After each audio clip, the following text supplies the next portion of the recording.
Let me hit you with a question right out the gate. Does more mileage actually make you run faster? Or are you just racking up kilometers and hoping for the best? Because this right here, this debate, might be the most misunderstood topic in running. It's not just about performance, it's about training smart, avoiding plateaus, burnouts, and injury risk. Here at Coach Parry, we've helped thousands of runners over the last 20 years. And right now, we have thousands actively training with us on our platform. Our coaching team, it includes 6 highly experienced coaches, all with backgrounds in sports science, elite performance, and endurance training. So yes, we've seen it all. We've seen what works and we've seen what really doesn't. In today's video, we're unpacking everything you need to know about mileage. When does more actually equal better? How much is too much?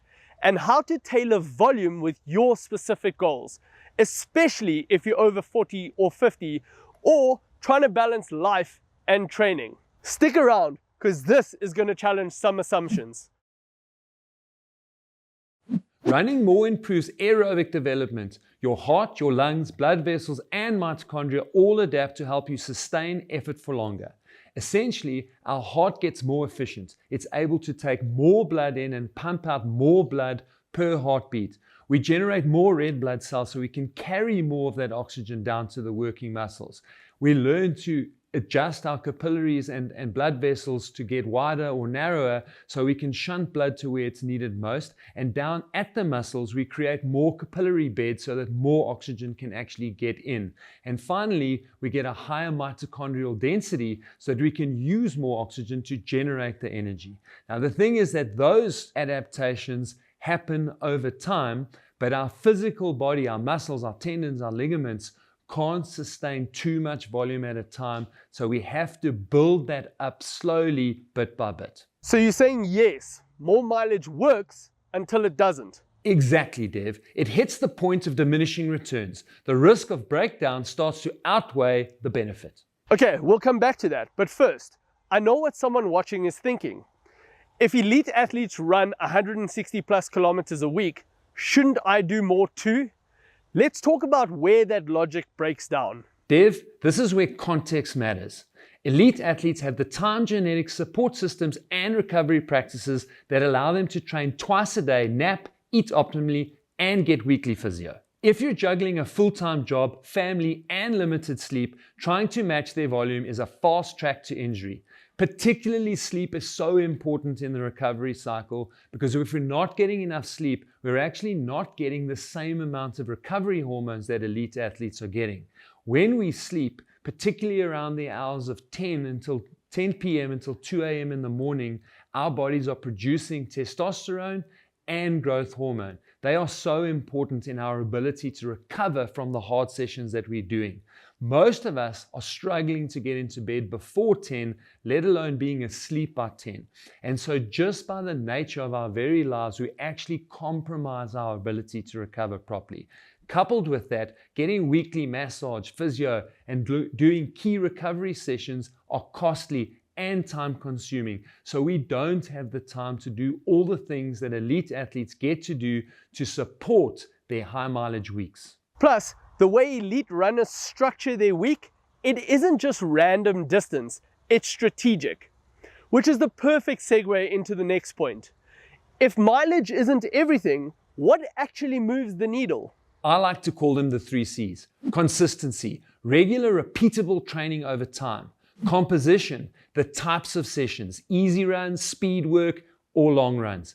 And context. Where in the journey are you? A beginner doesn't need 80-kilometer weeks, but a veteran might benefit from it. If we take 2 runners and we compare their training profiles, one that's following a structured workout that's got sessions that tell you exactly what to do and what day to do them on, and we look at another runner that's very laissez-faire, trying to train on certain days a week and kind of just milling it and see how they do, you'll see that it's much harder for the runner who's just doing what they feel like when they feel like to stay consistent. It's much easier not to do the sessions. whereas runner B that's on the structured, consistent training workout generally tends to feel better, knows what they've got to do, and plans their life around getting to it. And you can clearly see from these two runners which one is more likely to follow a program and therefore perform better on race day. Stick around, because later we're going to lay out exact weekly mileage goals based on race distance and experience. Quick note, if you're over 50 and trying to figure out how to run smarter, not harder, without thrashing your body and wasting time, check out our free masterclass, Faster Beyond 50. Click on the link in the description below or scan the QR code. Okay, let's get back to the debate. Linz, talk to me about the dangers of too much mileage. Dev, the biggest ones are overuse injuries, plateaus, hormonal imbalances, mental fatigue. These all start to add up. The body can only adapt if it has time to recover. The biggest trap, increasing mileage while also increasing intensity. That's a recipe for breakdown. Basically, when we increase mileage or intensity, both of these contribute to training load. If we increase both at the same time, you push yourself into a higher risk of injury. So how can we tell if we're increasing load too quickly? There are some really easy signs. We can look at our HRV on our wearables. They will tell you when you wake up in the morning. And if you're having a consistently low HRV over a couple of days, you need to back off. Similarly, if you're feeling tired all the time, but starting to struggle with sleep, that's a good warning that you're going into overtraining. And finally, if your appetite starts to drop, that's a problem. We should be training hard and feeling hungry. So less might actually help you run more in the long run. Now, let's give people what they came for. Linz, how much mileage should people be aiming for based on their race goals? Here's a ballpark for finishing the distances in relative comfort. For the 5K, 20 to 40 kilometers a week. The 10K, 30 to 50 Ks a week. For the half marathon, 40 to 65 Ks a week. And the marathon is 50 to 80 kilometers a week. But remember, this assumes you're training smart with balanced intensity, good recovery, no junk miles, and it is also highly dependent on your time goals, your ability, your running experience, age, gender, and your work-life situation.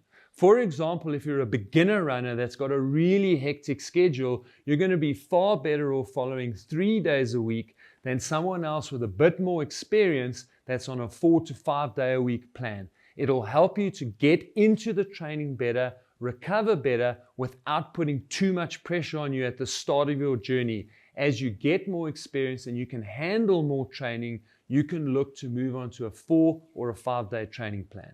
If you've been forcing mileage just to hit a number, you're missing the point. Because if you're not pairing that volume with the right intensity, you're still leaving speed on the table. In our next video, the team unpacks how to get faster with less effort using heart rate training. Go watch it now. You'll be shocked at how many runners are training in the wrong zones. Mileage is just one piece of the puzzle. When you understand effort, you unlock the next level.